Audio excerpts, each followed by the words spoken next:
tonight we're going to make Swiss chard sauteed with garlic.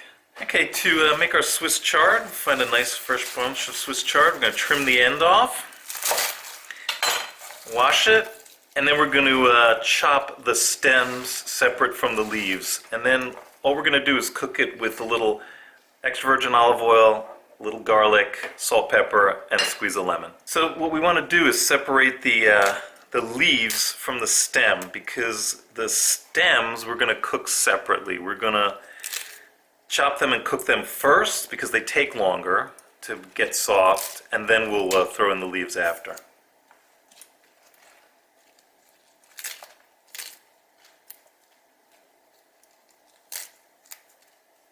Now we've separated our leaves from our stems.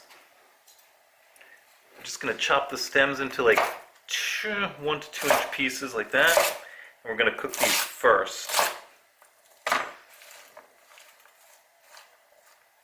And then we're going to chop up our leaves. Well, I'm going to make some more space, then I'll come back for those. So to get our Swiss chard going, I'm going to put a tablespoon or so of olive oil in our pan. And we're going to add our stems, our cut up stems. We're going to let these saute for about 8 to 10 minutes until they soften up. So while our chard stems are sizzling away in the oven, on the stovetop I should say, I'm going to just roughly chop the leaves into like 1 inch slices, if I could say it that way. And then after about 8 or 10 minutes, we're going to add these to the stems until they wilt down. Okay, our Swiss chard has been in for about 10 minutes. The stems seem to have softened up nicely. So we're going to add our leaves and cook them down until they wilt.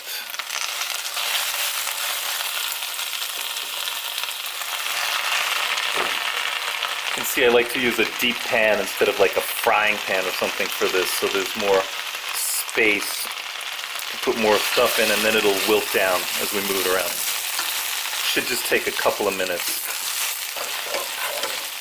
Okay, so our Swiss chard leaves are wilted down now, and before they get totally mushy, I'm going to take a moment to add my garlic. Took a couple cloves and smashed and chopped them up.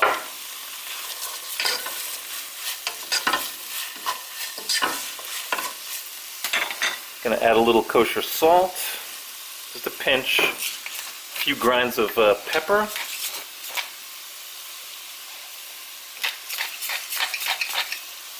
I like it peppery, so I put in about 5 or 6 for one bunch. And then I'm just going to add maybe a tablespoon of lemon juice. I like my stuff tart, but you can adjust that. You can add a little and then add some more.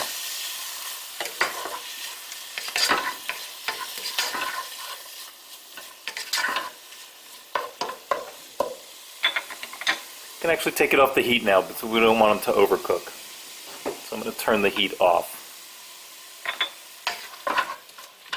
And just let it cook in its residual heat.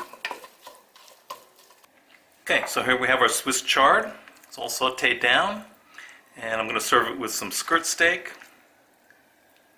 and some roasted tomatoes with garlic.